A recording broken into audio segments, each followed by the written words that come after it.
Good morning, Radhe Radhe, सुप्रभात। कैसे हैं आप लोग? उम्मीद करते हैं आप लोग अच्छे होंगे, मस्त होंगे। हम भी आप सबकी कृपा से बहुत ही अच्छे हैं। तो ये वीडियो हम सुबह का स्टार्ट करते हैं क्योंकि आज छुट्टी का दिन है संडे का। तो संडे के दिन थोड़ा आलस आता है, थोड़ा हम लोग लेट भी हो जाते हैं जानबूझकर भी। तो यहाँ पे देखिए पूरा गांव जग चुका है, सुबह सुबह अपने काम की स्टार्टिंग कर रहे हैं।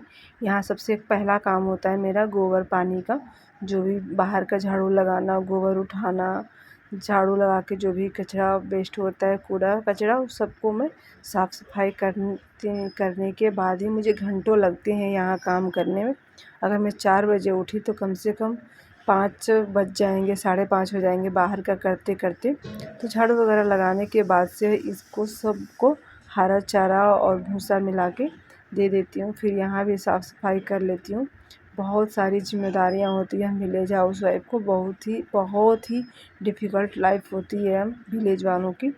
लेकिन विलेज में कुछ लोग करते हैं, कुछ लोग नहीं करते हैं, लेकिन करना भी चाहिए क्योंकि एक आदमी के कमाने से और 4 आदमी बैठ के खाने से तो ज़िंदगी बसर नहीं होगी। इसलिए घर के प्रत्येक मेंबर को कुछ ना कुछ काम करना चाहिए ताकि एक इंसान के ऊपर सारा प्रेशर ना पड़े। तो इसलिए हम जानवरों को पालते हैं कि कुछ तो अर्निंग होगी ही। सब लोग कहते हैं मत रखो, लेकिन रखना पड़ता है। और यहाँ पे हम धुआं कर देते हैं, मच्छर बहुत ज़्यादा हो गए हैं। जैसे हम इंसानों को काटने से बीमारियाँ फैल जाती है, वैसे जानवरों को काटने से भी बीमारियाँ इनको भी फैलती हैं।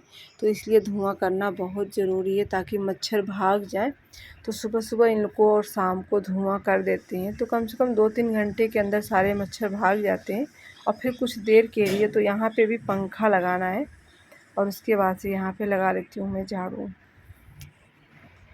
अब यूट्यूब पे काम करने की हिम्मत नहीं रही, नहीं मन कर रहा काम करने का बिल्कुल भी। यार इतने दिन चैनल मोनेटाइज हुए हुए हो गए और फूटी कौड़ी तक नहीं मिली। अभी मेरा चैनल मोनेटाइज हुए लगभग 7 महीने हो गए और दिमाग इतना ख़राब है कि क्या ही मैं बताऊँ। कुछ समझ में नहीं आ रहा कि मैं क्या करूँ, छोड़ दूँ कि ऐसे ही घिस पीट के चलाती रहूँ, कुछ भी समझ में नहीं आ रहा। आधी नैया से मैंने ज़्यादा नदियाँ पार कर ली है। सोच रही हूँ अगर वापस जाऊँ तो उतना ही जाना पड़ेगा, आगे जाऊँ तो उतना ही जाना पड़ेगा। बस यही सोच के लगी हूँ, लेकिन कुछ हिम्मत नहीं कर रहा। थक गई हूँ मैं, बिल्कुल हार चुकी हूँ। एक तो घर के इतने सारे काम, बच्चों की देख रेख, जानवरों की देख रेख, खेती बाड़ी का काम, ऊपर से यूट्यूब का काम, और इतनी मेहनत करने के बावजूद भी कुछ हासिल नहीं हो रहा। तो यही सोच के दिमाग ख़राब होता जा रहा है दिन प्रतिदिन। तो वहाँ पे झाड़ू लगाने के बाद से मैं यहाँ पे लौकी लो निकली थी हमारे खेत से, फर्स्ट टाइम निकली थी। तो अब निकलती रहेगी, एक दिन छोड़ के एक दिन निकलती रहेगी। तो बच्चे हमारे बोले मैं लौकी नहीं खाऊंगा। लौकी कद्दू से तो दूर भागते हैं मेरे बच्चे। और ये 2 सब्ज़ियाँ ऐसी है ना कि बहुत से लोगों को नहीं पसंद होती हैं। तो वही चीज़ है यहाँ पे। और यहाँ पे चल मैं बनाने, चने नहीं भिगोए हैं। जीविका बोली मम्मी चने डाल के बनाओ, तो चने भिगोना मैं भूल गई थी। तो हमने कहा चलो बेटा नेक्स्ट डे मैं यहाँ पे बना दूँगी चने। और यहाँ पे मैं धूप में बैठी हूँ, तो सुबह सुबह की धूप ना अच्छी लग रही है अम्मा के पास। तो अम्मा अभी है नहीं यहाँ पे, तो यहीं थी तो मुझे अच्छा लगा, मैं अम्मा से बातें भी कर रही हूँ। तो अम्मा लेके आई यहाँ पे लहसुन, कर रही लाओ मैं छील लेती हूँ और तुम काट लो। क्या अम्मा? अम्मा ने हमारे लिए फूल वगैरह तोड़ के रख दिए। भर गया इतना जल्दी? चालू करते भर गया, फिर दोबारा चालू करे। हाँ? अम्मा बना रही हैं अपने लिए काढ़ा वाली चाय। यहाँ पे बनाई मैंने लौकी की सब्ज़ी, दाल चावल तो बन गया है। हम चाय बना रही हैं और बनाना मुझे बाकी है रोटी, क्योंकि वे गुरु जी को कहीं जल्दी से जाना था तो उनके लिए मैंने दाल चावल सब्ज़ी बना दी, वो चले गए। अब जाती हूँ रोटी बनाने, पहले दूध निकाल लूँ, पूजा कर लूँ, उसके बाद से मैं रोटी बनाऊँगी। बने रहिएगा वीडियो में, वीडियो के स्किप मत कीजिएगा और वीडियो को पूरा फुल वॉच कीजिएगा, तभी एक दूसरे को सपोर्ट मिल सकता है। तो यहाँ पे चल रहे हैं हम पूजा करने। तो अम्मा हल्ला कर रही थी सुबह सुबह कि तुमने पेड़ों को पानी नहीं दिया, सारे फूल झड़ गए, फूल खिल नहीं रहे हैं, तो अभी मैं अम्मा को समझा रही थी, पहले मैं पूजा कर लूँ फिर अम्मा से बात करूँगी। तो यहाँ पे महादेव जी की हम पूजा कर रहे हैं। पता नहीं महादेव जी कब हमारी सुनेंगे, कुछ समझ में नहीं आ रहा। सुनेंगे भी कि नहीं सुनेंगे, हमारी मेहनत बर्बाद तो नहीं जाएगी। और थोड़ी सी धूप हो गई है और अम्मा देखिए क्या कह रही हैं। नहीं अभी झड़ गई पत्ता पुराना ना, अब नवा पत्ता नवा फूल पूरा वही देखो पूरा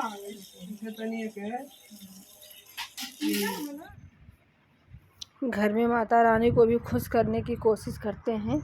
ये भी लगता है हमसे नाराज़ ही हैं, पता नहीं क्या कमी रहती है। एक तो इतने सारे काम के बावजूद ना मुझे टाइम ही नहीं मिलता। कभी कभी तो जीविका पूजा कर देती है और अम्मा जल्दी करती नहीं है पूजा, वो पता नहीं क्यों। अब वो भजन वगैरह कर लेती हैं किताबों में, लेकिन ऐसे पूजा जल्दी नहीं करती हैं। तो यहाँ पे दूध निकालने का टाइम हो गया, भैंस भी चिल्ला रही हैं। एक काम से हटो दूसरा तैयार रहता है, एक काम से हटो दूसरा तैयार रहता है। तो इसको भी सूखा मैंने चारा डाल दिया है भूसा, और इसमें हम मिलाएंगे पूरा भगोना भर के ना, इसमें मिलाएंगे देखिए दाना। तो ये आराम से खाती रहेगी, फिर हम दूध निकालेंगे। अगर दाना नहीं डालेंगे ना तो फिर ये दूध नहीं निकालने देती है, इसकी आदत ही ऐसे पड़ रही है। वैसे खाती रहती है, मैं दूध निकाल लेती हूँ। और इसको भी धूप लग रही है, कैसे चिल्लाना स्टार्ट कर देता है। बच्चे हैं, थोड़ा सा दूध मिलता है परेशान हो जाते हैं। पेट भी बड़ा हो गया।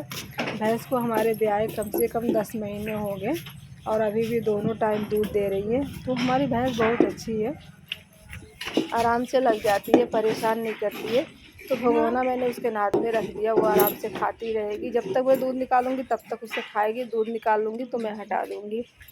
तो अच्छा लगता है मुझे दूध निकालना। और गुरुजी को स्कूल जाना होता है तो वो निकाल नहीं पाते हैं, मुझे ही निकालना होता है। और क्या ही बताऊँ, इतने अच्छे जानवर लगते हैं। देखो कैसे खा रही है और मैं दूध निकाल रही हूँ। बाहर अगर बांध के निकालो ना तो ये पूरा घूम घूम के हमें बाल्टी लेके इसके पीछे पीछे घूमना पड़ता है। तब से मैंने सोचा ना कि चलो इसको जहाँ पे खाती है ना मैं वहीं पे दूध निकालूंगी। तो देखिए मुझे इतने सारे काम होते हैं, आधा से ज़्यादा टाइम मुझे जानवरों में निकल जाता है। फिर ऊपर से मैं सिलाई भी करती हूँ और एक हाथ से ही दूध निकालती हूँ। बहुत लात चलाती है ना, तो बाल्टी का कई बार दूध गिरा दी है, तो मैं लोटे में निकाल के और उस बाल्टी में डाल देती हूँ। और यहाँ पे जीविका एलोवेरा काटी थी, तो वो देखिए कैसे छील रही है। कांटा उसका निकाल दिए, मैंने कहा लाओ मैं छील दूँ। करे नहीं मम्मी अब बताओ कैसे कैसे छीलना है, मैं करूँगी। तो वो कर रही है। गुरुजी के लिए बनाना है मुझे मेहंदी हर्बल वाली, तो यही हम डाल रहे थे। थोड़ा सा कड़ी पत्ता भी डालते हैं और इसमें एलोवेरा का जो जेल होता है वो निकाल के मिक्स करके हम मेहंदी में पीस देंगे ना, तो इससे क्या होता है ना कि हमारे बालों का नेचुरल लुक आता है। तो इतना सारे मेहंदी के फ्रेश मेहंदी लेके आए थे, सुबह से कह रहे थे पीस दो, लेकिन क्या करके डाल। जब लाइट आई ना तो मैं झटपट उठी और हमने कहा चलो इसको पीस लेते हैं। तो इसका मिक्स करके हमने बना लिया इसका पेस्ट। 2-3 पत्ते दिख रहे हैं और इसमें मिला दिया मैंने आंवला का पाउडर। तो इनको मिलाने से ना मेहंदी हमारी थोड़ी काली हो जाती है। देखिए इसका कलर चेंज हो गया। अगर इसे आधे घंटे के लिए रख देंगे ना तो और भी कलर थोड़ा सा ब्लैक में आ जाएगा, तो इसलिए हम बनाते हैं नेचुरल। तो अब हमारा हर्बल मेहंदी हो गया तैयार। ये मेरे लिए नहीं है, गुरुजी के लिए, क्योंकि वो ब्लैक मेहंदी नहीं लगाते हैं और मैं भी यही लगाती हूँ, लेकिन मुझे लगाने में आलस आता है, बट उनके लिए कर देती हूँ। तो चलती हूँ करने, इसे 2 घंटे के लिए लगा के छोड़ दूँगी, उसके बाद से वो नहाएंगे। पिछली बार का हमारा चावल था तो हम लोग सोचे थे रख लेंगे चावल। पुराना चावल फ़ायदे होता है, क्योंकि ना एक कप में अगर 2 लोग खा लेते हैं ना तो नया चावल 2 लोग नहीं खा पाएंगे। तो इसलिए ये फ़ायदेमंद होता है, क्योंकि ज़्यादा मुनाफा हो जाता है पुराने चावल से। तो गुरुजी बोले थे रख लेते हैं खाने के लिए, लेकिन क्या हुआ ना जब मैं देखने गई ना तो उसमें बहुत सारे घुन पड़ गए हैं। तो हमने कहा इसको रख के क्या करेंगे, कीड़े पड़ जाएंगे, घुन भी पड़ जाएंगे, तो इसको बेच दीजिए। तो वही ये 2 बोरे में ना बहुत विधिवत घुन पड़ गए थे, तो हमने कहा चलो इसे पंखे से साफ़ कर देते हैं, फिर आप उसको बेच आइए। तो वही हम पंखे से साफ़ करके इसको बेचवा देते हैं, खाने भर का रख लेते हैं। देखते हैं अगर बच जाएगा तो ठीक है, नहीं तो उसको भी बेच देंगे, चाहे भले ही ख़रीद के मुझे खाना पड़े। और उसमें रखेंगे थोड़ी सी नीम की पत्ती वगैरह सुखा के, उससे ना चावल में कीड़े नहीं पड़ते हैं। तो बाल्टी भर के मैंने रख दिया और इसको मैंने अच्छे से साफ़ कर दिया। तो बहुत सारे काम हो जाते हैं, छोटे बड़े घर में बहुत सारे काम होते हैं। और इसके बाद से ये वो क्या कहते हैं इसको, मसूर रखी थी पिछले साल की, लेकिन मुझे टाइम नहीं मिला था। पिछले साल की है, इस साल की नहीं। आप लोग सोचिए, पिछले साल का मैंने अभी तक उसको साफ़ नहीं किया था, क्योंकि जब ये आया था ना तो जल्दी से बारिश शुरू हो गई थी। मई में हम इसको काट के लेके आए थे और जून से बरसात चालू हो गई। तो मई में मुझे ना लगन की वजह से, कपड़ों की सिलाई की वजह से टाइम नहीं मिला था, तो मैंने इसको रख दिया। फिर जून से बारिश होने लगी, तो बारिश होते होते होते होते मौका ही नहीं मिला। फिर मैं इसको रख के मैं भूल गई थी कि कुछ भी रखा है मुझे काम करने के लिए। तो इस सीज़न आया तो गुरुजी बोले अब तो शायद ख़त्म हो जाए काम, तो मैंने इसको ख़त्म कर लिया। मैं कब से गुरुजी को ढूंढ रहे हैं कि गुरुजी कहाँ हैं। मैं अकेले वहाँ काम कर रही हूँ, पता चला कि वो वहाँ पे देखो क्या कर रहे हैं, आग जला रहे हैं। जो भी सरसों का था ना उसको जला रहे हैं। अब मुझे लगा कहाँ चले गए, कहाँ चले, तो वही सब साफ कर रहे हैं, जला रहे हैं।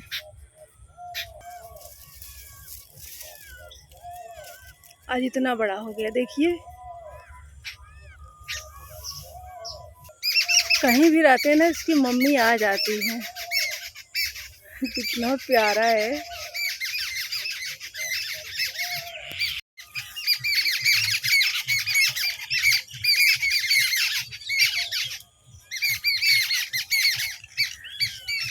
देख रहे हैं कितनी सारी चिड़िया, जैसे लग रहा है कि मैं उसके बच्चे को मार रही हूँ।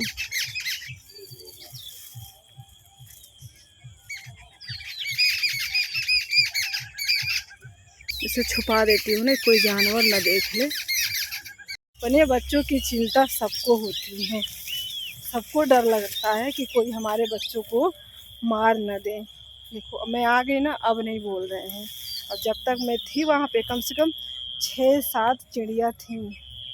2 नेनुआ है, मैं तोड़ लेती हूँ।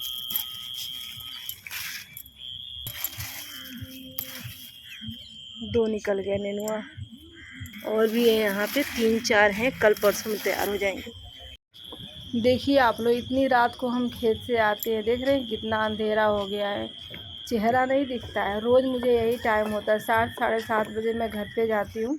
फिर चारा बालूँगी, फिर इनको खिलाऊँगी, फिर जो काम रहेगा छोटा मोटा करूँगी, फिर दूध निकालूँगी, फिर खाना बना के सब खिलाऊँगी खेत से आते आते।